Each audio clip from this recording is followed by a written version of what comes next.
আচ্ছা দেখ, তো আজকে যে কবিতা লাস্ট মানে সমাপ্তিকরণ কবিতা সেটা হচ্ছে ব্রাদারহুড। ব্রাদারহুড মানে কি Shibnath?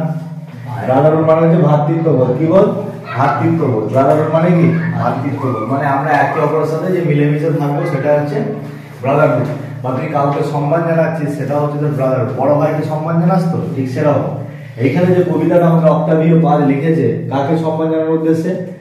Homage to Claudius Ptolemy, মানে টলেমিকে সম্মান জানানোর উদ্দেশ্যে, সেই জন্য এই কবিতাটা লেখা হয়েছে। আচ্ছা টলেমিকে, টলেমি সম্বন্ধে জানতে গেলে টলেমি ছিল একজন রোমের অ্যাস্ট্রোনমার ম্যাথামেটিশিয়ান। অ্যাস্ট্রোনমার মানে জ্যোতির্বিদ, ম্যাথামেটিশিয়ান মানে গণিতজ্ঞ। আগের লোকেরা দেখবি সবেতে পারদর্শী, তারা জীবন বিজ্ঞানও জানে, ভৌত বিজ্ঞানও জানে, দর্শনও জানে, ইতিহাসও জানে। বুঝতে পেরেছিস তো? তাদেরকে দার্শনিক বলা হয়। কিন্তু এখন আমরা যে কোনো একটা বিষয় জানি, তার মানে এদের জ্ঞানটা কতটুকু ছিল বুঝতে পারছিস তো? ইনি প্রথম বলেছিলেন যে টলেমি একটা ধারণার উদ্ভাবনা করেছিলেন। কি ধারণাটা? ধারণাটা হচ্ছে যে এই যে মহাবিশ্ব আছে, মহাবিশ্বটাকে কেউ যেন ধরে রেখেছে। বুঝতে পেরেছিস? একটা জিনিসের চারপাশে আরেকটা জিনিস এরকম ঘুরতে থাকছে। এই যে ধারণাটা প্রথম কে দিয়েছিল? টলেমি দিয়েছিল। ধারণা বলছিল, তিনি বলেছিলেন কি? তিনি বলেছিলেন যে পৃথিবীর চারপাশে এই বিশ্ব ব্রহ্মাণ্ড ঘুরছে। কার চারপাশে? পৃথিবীর চারপাশে। কিন্তু আমরা এখন কি জানি? সূর্যের চারপাশে সমস্ত কিছু ঘুরছে। তাহলে এই যে ধারণাটা ছিল ওনার ভুল ধারণা, কিন্তু ধারণা তো দিয়েছিলেন, মানুষকে ভাবাতে শিখেছিলেন, বিজ্ঞান ভাবাতে শিখেছিলেন যে হ্যাঁ এটাও হতে পারে। উনি একজন কে ছিল? রোমের অ্যাস্ট্রোনমার ছিল, ম্যাথামেটিশিয়ান ছিল, দার্শনিকও ছিল। মানে একদিকে একাধারে তিনি সবই ছিলেন। বোঝা গেছে? তাকে সম্মান জানানোর উদ্দেশ্যে এই ব্রাদারহুড কবিতাটা কে লিখেছে? অক্টাভিও পাজ। কে লিখেছে? অক্টাভিও পাজ। জন্ম 1914, মৃত্যু হচ্ছে 1998। হয়েছে? এবার দেখ, এই যে অক্টাভিও পাজ, এই অক্টাভিও পাজের একটা পুরো নাম আছে। অক্টাভিও পাজের পুরো নামটা পরীক্ষার সময় শর্ট কোশ্চেন আকারে দেয় যে ফুল নেম কি, তাহলে কি লিখতে হবে? রিটাভিও পাজ লোজানো। রিটাভিও পাজ লোজানো কার ফুল নাম? অক্টাভিও পাজের পুরো নাম। বোঝা গেছে? এবার এই কবিতাটা যে ব্রাদারহুড, এই যে কবিতাটা এখন পড়বি, এই কবিতাটা জানার আগে আমাদেরকে দুটো জিনিস জানতে হবে। কি কি জানতে হবে? একটা পেসিমিজম জানতে হবে কি, আর একটা অপটিমিজম জানতে হবে কি। পেসিমিজম কি আর একটা হচ্ছে অপটিমিজম কি, মাথায় ঢুকেছে? আর পেসিমিজম বা অপটিমিজম, পেসিমিজমের বাংলা কথা হচ্ছে নিরাশাবাদ, অপটিমিজমের বাংলা কথা হচ্ছে আশাবাদ। হয়েছে? এবার নিরাশার আশা মানে কি? নিরাশার আশা মানে হচ্ছে আমরা যখন কোনো কিছুতে হতাশা হয়ে যাই, মানে ভাবতে থাকি, মন মরা থাকে, সেটাকে আমাদের নিরাশা বলে। যে এটা হয়ে গেল কি হবে, অর্থাৎ বৃষ্টি হয়ে গেছে, ধান পচে গেছে, চাষিরা কি থাকবে? আশাবাদী থাকবে না নিরাশায় থাকবে? নিরাশা। তাহলে সেটাকে আমরা কি বলছি? পেসিমিজম। বোঝা গেছে? এবার সেখান থেকে আবার তাদেরকে কেউ একজন সাহায্য করলো, কিছু টাকা পয়সা দিল, না তোমরা এই বছরটা চালাও, 50 টাকা তোমার ধার দিচ্ছি। ভালো লোক এটা ধার দিল, বলছে তুমি এই বছরটা চালাও, সেখান থেকে খাওয়া দাওয়ার পর যা পয়সা বাঁচবে সেখান থেকে তোমরা আবার নতুন করে ধান বীজ বপন করবে। তাহলে সেখান থেকে চাষির মনে একটা কি আসছে? আশা আসছে। সেই জিনিসটা বলে অপটিমিজম। কবিতার এই দুটো জিনিসের মেলবন্ধন দেখতে হবে, এবং পেসিমিজমের চেয়ে যে বড় অপটিমিজম এই কথাটা এখানেই দেখতে হবে। মাথায় ঢুকেছে? অর্থাৎ আমরা আশাবাদী। আমরা কি? আশাবাদী। আশা ছাড়া মানুষ পৃথিবীতে বাঁচতো না। সবাই যদি নিরাশা থাকতো তাহলে সেই নিরাশার মধ্যে তারা হতাশগ্রস্ত হয়ে মারা যেত। বুঝতে পেরেছি? নিরাশা আসলেও কিছুদিনের, আশাটা আমাদের অনেক দিনের। অর্থাৎ খারাপ সময় আমাদের কম আসে, ভালো সময় আমাদের বেশি দিন আসে। বোঝা গেছে? এই কবিতাটা ঠিক রবীন্দ্রনাথের একটা কবিতার সাথে মিল আছে, দেখবি। রবীন্দ্রনাথ কবিতায় বলেছিল, আজ থেকে 100 বর্ষ পরে কে তুমি পড়িছো বসে আমার কবিতা খানি। বুঝতে পেরেছিস তো? তাহলে সে 100 বছর আগে যে কবিতাটা লিখে গেছে এবং বলে গেছে যে 100 বছর পরে তোমরা আমার কবিতাটা পড়বে, ঠিক তার মতো সেম টু সেম এই কবিতাটা হচ্ছে ব্রাদারহুড। ইনিও বলে গেছেন যে মানুষের কাছে যদি তোমাকে বেঁচে থাকতে হয় তাহলে তোমার শিল্পকর্তা দিয়ে বেঁচে থাকো, ভালো কাজ থেকে বেঁচে থাকো, লেখনির মাধ্যমে বেঁচে থাকো। মানে যে কাজটা তোমাদেরকে কি করবে? ভাবতে শেখাবে, জানতে শেখাবে, মানুষ সেই কাজটাকে পছন্দ করবে। বুঝলে? ভালো কাজ ছাড়া তোকে মানুষ একদিনও মনে রাখবে না। তুই লোকের সাথে মারপিট করিস, লোককে গালাগালি দিস, বা লোকের সাথে খারাপ কাজ করিস, তুই যদি মরে যাস লোক বলে যাস না গেছে, ভালো হয়েছে। বোঝা গেছে? কিন্তু তুই যদি তার জন্য ভালো কাজ করে যাস, কিছু লিখে যাস, যেটা থেকে সমাজ তোকে শিখতে পারে, তাহলে সেই কাজটা থেকে মানুষ যখন তোকে পড়তে শিখবে, মানুষ থেকে শত শত বছর বেঁচে থাকবে। বুঝতে পেরেছিস তো? যে 100 বছর বাঁচার জন্য 100 বছর বেঁচে থাকা জরুরি নয়, একদিন এমন একটা কাজ করে যাও যার জন্য তুমি 100 বছর বেঁচে থাকো। কার ডায়লগ? অক্ষয় কুমারের ডায়লগ। বুঝতে পেরেছিস তো? সেই জিনিসটা এখানে কাজে লাগাতে হবে। এবার যখন অক্টাভিও পাজ এখানে যে কবিতাটার মূল থিমটা বলছে মৃত্যু আর জন্ম। মূল থিমটা কি? মৃত্যু আর জন্ম।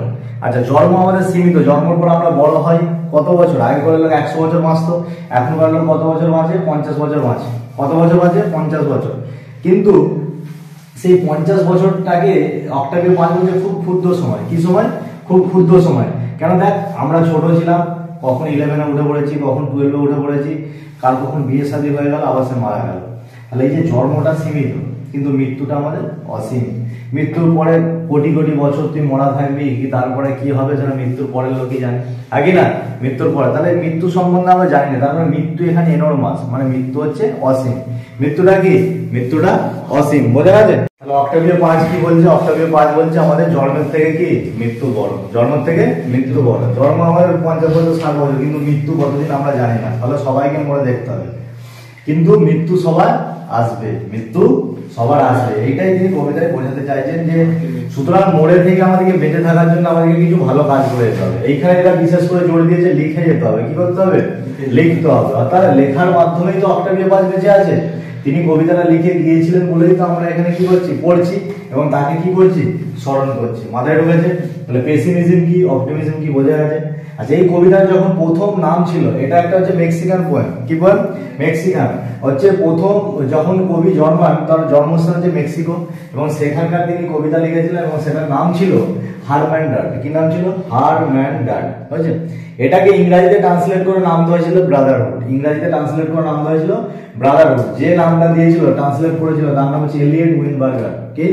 এলিয়েট উইনবার্গার। ইনি হচ্ছে এই যে মেক্সিকান পোয়েমটাকে ট্রান্সলেট করে ইংরেজিতে নাম দিয়েছিলেন কি? ব্রাদারহুড। অর্থাৎ ব্রাদারহুড মানে এখানে একে অপরের সাথে ভ্রাতৃত্ব বন্ধন, একে অপরের সাথে মিলেমিশে থাকা, এবং বিশেষ করে এখানে তিনি সম্মান জানিয়েছেন হোমেজ টু ক্লডিয়াস টলেমি।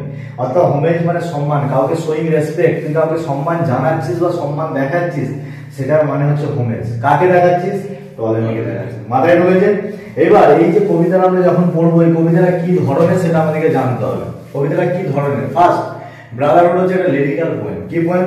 প্রথম আমরা জানলাম লিরিক্যাল পোয়েম, এবং এটা আরো এর সম্বন্ধে জান যে লিরিক্যাল পোয়েম এটা short and suggestive poem. Suggestive poem কথার অর্থ কি? একটা ইঙ্গিত ধর্মী কবিতা। এই কবিতাটা পরে আমরা কিছু ইঙ্গিত পাচ্ছি। কি পাচ্ছি? জন্ম মৃত্যু সম্বন্ধে ইঙ্গিত পাচ্ছি, এবং পৃথিবীতে আমাদেরকে অমর হয়ে থাকতে হবে, অমরত্ব লাভ করতে হবে, আমাদেরকে ভালো কাজ করে যেতে হবে। বুঝেছে? সেই জন্য এটাকে সাজেস্টিভ পোয়েম বলা হচ্ছে। আর ফিলোসফিক্যাল পোয়েম, ফিলোসফিক্যাল মানে দার্শনিকতার এখানে কিছু ধারণা আছে। অর্থাৎ বিশ্ব ব্রহ্মাণ্ড নিয়ে আমরা যখন পড়বো, এবং তাদের দ্বারা যখন মানুষের জীবন কাহিনী বোঝানো হচ্ছে, সেই জন্য সেইটাকে আমরা কি বলতে পারি? ফিলোসফিক্যাল পোয়েম বলতে পারি। মাথায় ঢুকেছে? এইবার এই যে অক্টাভিও পাঁচ, তিনি কিছু আরো বিখ্যাত বিখ্যাত লেখনী লিখে গিয়েছিলেন। তার নাম কয়েকটার নাম হচ্ছে দুটো, দ্য সানস্টোন, দ্য ভাও অ্যান্ড দ্য লায়ার। এটা হচ্ছে উল্লেখযোগ্য, তোদের বইতেও আছে, দেখে নিবি। ঠিক আছে? উনার এত সমস্ত কাজের জন্য তিনি নোবেল পুরস্কার পেয়েছিলেন কত? 1980-তে। কত নোবেল পুরস্কার পেয়েছিলেন? 1980-তে। মাথায় ঢুকেছে? এই হচ্ছে কবিতার সম্বন্ধে কিছু কথা। এবার আমরা কবিতাটা পড়বো, কবিতাটা পড়ে এক একটা লাইন সম্বন্ধে জানবো। তারপরে এখানে যে মিনিং অফ সাম ওয়ার্ডস, বা আমরা এই কবিতা থেকে কি শিখলাম, সেই জিনিসটা আমরা পড়ে দেখবো। মাথায় ঢুকেছে? এগিয়ে একটু এই জিনিসটা আমরা পড়ে দেখবো। আর এখানে কি এই কয়েকটা ওয়ার্ডের মানে আমরা সেটা পড়তে দেখবো। আর একবার আমি রিক্যাপ করে দিচ্ছি। দেখ, যে হারম্যান্ডার্ড কবিতাটা ট্রান্সলেট করেছি এলিয়েট উইনবার্গার, নাম দেওয়া হচ্ছে ব্রাদারহুড। মাথায় ঢুকেছে? লেখককে মেন অক্টাভিও পাজ। ওনার নাম কি? ওনার নাম হচ্ছে রিটাভিও পাজ লোজানো। কাকে সম্মান জানানো হয়েছে এই কবিতায়?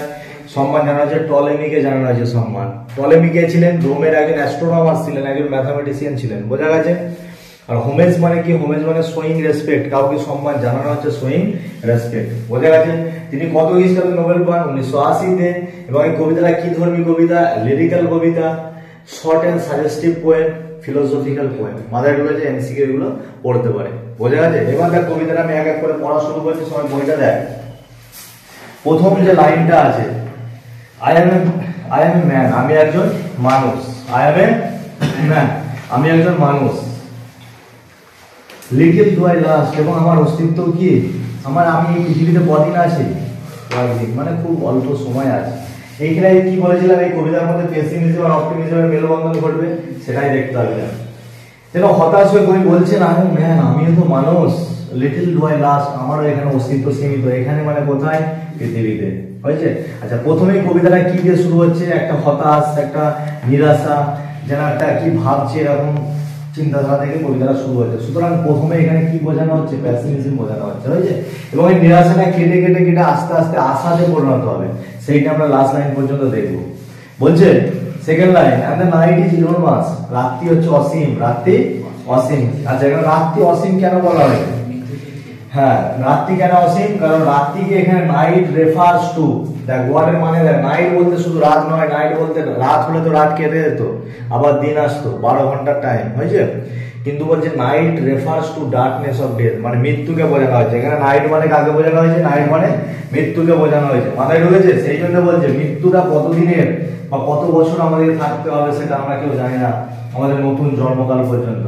অনেক ধরনের আমাদের আবার পুনর্জন্ম আছে তো, কিন্তু কবে সেই পুনর্জন্ম হবে তার কোনো ঠিক নেই। তাহলে মৃত্যুটা হচ্ছে আমাদের চিরস্থায়ী, মৃত্যুটা হচ্ছে অসীম, সেই মৃত্যু সম্বন্ধে কবি কিছুই জানে না। তাহলে আমাদের মৃত্যু হবে এটা জেনে তো সবাই হতাশা হবে। আমরা জন্মেছি আমাদের মৃত্যু হবে এটা জেনে কে ভয় পায়নি? সবাই ভয় পায়। তাহলে সবাই নিরাশার মধ্যে দিয়ে যায়, এটাই প্যাসিমিজম বোঝাচ্ছে, বুঝেছে? এবার সেখান থেকে তোকে আশাবাদী আনতে হবে, আশায় আনতে হবে। ধর্ম তোকে আশা দেখাই তো, তুই খারাপ কাজ করলে কোথায় যাবি? জাহান্নাম যাবি, ভালো কাজ করলে জান্নাতে যাবি, সেখানে তুই আবার বাঁচবি। তাহলে সেই ধর্মটাও তোকে আশা দেখাচ্ছে, কিন্তু এখানে কবি দেখাতে ধর্মের কথা বলছেন, এখানে লেখনী শিল্পকলার কথা বোঝাতে হয়েছে। তো সেটাও তোকে কি করতে পারে? অমরত্ব লাভ করাতে পারে। 3 নম্বর লাইন দেখ, বাট আই লুক আপ, কিন্তু আমি উপরে তাকালাম। উপরে মানে কোথায় তাকালাম? আকাশে। কোথায়? আকাশে তাকালাম। আকাশে তাকিয়ে কি দেখতে পাচ্ছে? দেখ, the stars write, তারারা লিখছে। কারা লিখছে? তারারা লিখেছে। তারারা লিখেছে বলেই তারা আজকে উজ্জ্বল চকচক করছে। তাহলে এখানে তারা বলতে কি শুধু তারা? তারা বলতে শুধু এখানে তারা নয়, তারা বলতে কারা? এখানে এগিয়ে আয়। তারা বলতে কারা? তারা বলতে স্টার, বলতে star give the message of light and lustre, আমাদেরকে উজ্জ্বলতার মেসেজ দেয়, আমাদেরকে বেঁচে থাকার মেসেজ দেয়। আর তারা বলতে কাদের বলা হয়? গ্রেটেস্ট পার্সোনালিটি, হয়েছে? মানে সেই সব লোকজনদের কথা যারা লেখার মাধ্যমে অমর হয়ে আছে। তাদের মধ্যে একজন কে? তাদের মধ্যে একজন অক্টাভিও পাজ। আজ দিন লেখার মাধ্যমে অমর হয়ে আছে বলেই তো তাদেরকে আমরা পড়ছি, হয়েছে? সেই জন্য বলছে তারারা লিখছে, তারারাও লিখে তার মধ্যে অমর হয়েছে। তারা মানে তারা নয়, তার মধ্যে গ্রেটেস্ট পার্সোনালিটি। এবং তারা আমাকে কি মেসেজ দিচ্ছে? যে এত অন্ধকারাচ্ছন্ন মৃত্যুর পরেও কি আছে? Give the message of light and lustre, তোমরা উজ্জ্বলতা ফিরে পাবে যদি তোমরা ভালো শিল্পকলার কাজ করে যাও বা মানুষের ভালো করে যাও, হয়েছে? এবং সে তারা লিখে সে অনুপ্রাণিত হচ্ছে। কে অনুপ্রাণিত হচ্ছে? অক্টাভিও পাজ অনুপ্রাণিত হচ্ছে। কিভাবে? দেখ, বলছে unknowing I understand. 5 number line, unknowing I understand, অজান্তে আমি বুঝে ফেললাম। মানে সে এতদিন জানতো না, সে এতদিন জানতো না যে কি করে অমর হয়ে থাকা যায়। সে এতদিন জানতো না, সে জানতো যে জন্মালে মরতে হবে, এই নিরাশা নিয়ে সে ভুগতো। কিন্তু যখন দেখছে তারা লিখছে বা তার আশেপাশে গ্রেটেস্ট পার্সোনালিটিরা লিখছে, লেখার মধ্যে তারা অমর হয়ে আছে, তখন তিনি অজান্তেই জেনে ফেললেন আই টু এম রিটিং, আমারও তো জীবন কাহিনী লেখা হচ্ছে, অর্থাৎ আমাকেও তো মরে যেতে হবে। কিন্তু সেই মৃত্যু থেকে অমরত্ব লাভ করার জন্য আমাকেও লিখতে হবে। আমাকে কি করতে হবে? আমাকেও লিখতে হবে। আই টু এম রিটেন, আমাকেও কি করতে হবে? লিখতে হবে। এবং যদি আমি লিখি, সেই লেখা যদি ভবিষ্যতে কেউ পড়ে, তাহলে আমি সেই লেখনীর মাধ্যমে কি হয়ে থাকবো? সেই লেখনীর মাধ্যমে অমর হয়ে থাকবো। সেটাই বলছে আননোয়িং আন্ডারস্ট্যান্ড, অজান্তে আমি বুঝে ফেললাম আই টু এম রিটেন, অর্থাৎ আমাকেও লিখতে হবে সেই অমরত্ব লাভ করার জন্য, হয়েছে? এবং তারপরে তিনি কি বলছে? দেখ, ভবিষ্যৎবাণী করে দিচ্ছে, and at this very moment someone spells me out, এবং এই মুহূর্তে কি একজন আমাকে জানান দিল যে এই যে আমার যে বাণীগুলো আমার পড়া হচ্ছে, অর্থাৎ আমি চির অমর হয়ে আছি, আমি চির শাশ্বত হয়ে আছি। শাশ্বত মানে চিরকালীন। এবং এই মুহূর্তে কি একজন জানান দিল someone spell me out, আমার লেখাগুলো কি হচ্ছে? পড়া হচ্ছে, বা আমাকেও পড়া হচ্ছে, অর্থাৎ আমি কি হয়ে আছি? বেঁচে আছি। সেই সময় কি যখন লিখছে তাকে পড়া হয় না? তার চেয়ে পরে আবার সে রবীন্দ্রনাথের কথা মনে পড়ে, আজ থেকে 100 বর্ষ পরে গিয়ে তুমি বসে পড়েছো আমার কবিতার উচ্চখানি, হয়েছে? ঠিক সেরকম এখানে অক্টাভিও পাজের লেখাও তিনি লিখছে, মানে আমরা পড়ছি, এবং তিনি এখনো অমর হয়ে গেছে।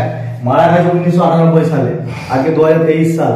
অক্টাভিও পাজের কথা আমরা আলোচনা করছি তো কেন? তার এই ব্রাদারহুড কবিতার জন্য।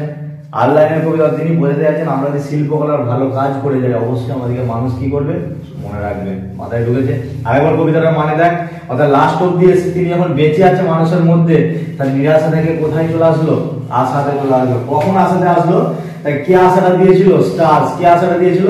স্টার। যখন সে উপরে তাকালো যে স্টার্স রাইট, তারা লিখছে আননোয়িং আই আন্ডারস্ট্যান্ড, অজান্তে আমি জেনে ফেললাম আই টু এম রিটেন, আমারও লেখা উচিত, বা আমিও লিখতে শুরু করলাম, হয়েছে? বা আমাকেও লেখা হচ্ছে, হয়েছে? তখনই তিনি কোথায় আসলো? অপটিমিজমে আসলো, আশাবাদী। তার নিরাশা থেকে আশাতে আসলো, এবং শেষে আশার জয় হলো, হয়েছে? কেন আশার জয় হলো? ভবিষ্যতে তার লেখানো পড়া হচ্ছে, কেউ একজন জানান দিল। এবার দেখ, এইখানে সামওয়ান, সামওয়ান মানে কারা? সামওয়ান মানে কারা? সামওয়ান মানে বলছে রেফার্স টু আস, মানে আমাদিকে, আমাদিকে বলছে। আস, আস কারা? রিডার্স, যারা তার কবিতা পড়ছে তারাই হচ্ছে সামওয়ান। যারা তার কবিতা পড়ছে তারাই সামওয়ান, এবং তার কবিতার মাধ্যমে সে অমরত্ব লাভ করছে। তাহলে এখানে প্যাসিমিজম বড় হলো না অপটিমিজম বড় হলো? আশাবাদ নিশ্চয় বড় হলো। মাথায় ঢুকেছে? হয়েছে? তাহলে কবিতাটা শেষ। তো কবিতাটা শেষ অবধি আমরা টিচিং অফ দ্য টেক্সট মানে এই পড়া থেকে আমরা কি শিখলাম? স্বামী পড়ার দিকে বলো, আমরা পড়াটা থেকে কি শিখলাম? পড়াটা থেকে শিখলাম যে every human being has a role and position in the vast universe. মানে এই মহাবিশ্বে প্রত্যেকটা জিনিসের একটা কি আছে? গুরুত্ব আছে। তাহলে পিঁপড়েরও যা গুরুত্ব, আমাদেরও তাই গুরুত্ব। একটা ডিমেরও যা গুরুত্ব, একটা গাছেরও তাই গুরুত্ব। বুঝতে পেরেছিস তো? সবার সেম টু সেম কোনো না কিছু কাজ আছে। অর্থাৎ আমাদের জন্মই হয় কিছু না কিছু কাজের জন্য। তাহলে এখানে কার কার সাথে রিলেশনটা বোঝাচ্ছে? রিলেশন বোঝাচ্ছে ম্যান হিউম্যান বিইং এর সাথে কার? Between universe. বোঝা গেছে? অর্থাৎ প্রত্যেকটা জীব বা প্রত্যেকটা হিউম্যান বিইং, প্রত্যেকটা মানুষ পৃথিবীতে কিছু না কিছু কাজকর্ম করার জন্য আসে এবং তাদের পৃথিবীতে কিছু না কিছু কি আছে? গুরুত্ব আছে। হয়েছে? খুব সহজ লাইন এবং এখানকার ইম্পর্টেন্ট কোশ্চেন এই যে নামকরণের সার্থকতার একটা টাইটেল যে ব্রাদারহুড কতখানি সার্থক, এটা খুব ইম্পর্টেন্ট কোশ্চেন। 5 নম্বরের জন্য ভালো করে পড়বি। বোঝা গেছে? যদি ভিডিওটা ভালো লাগে অবশ্যই লাইক করে দাও, শেয়ার করে দাও।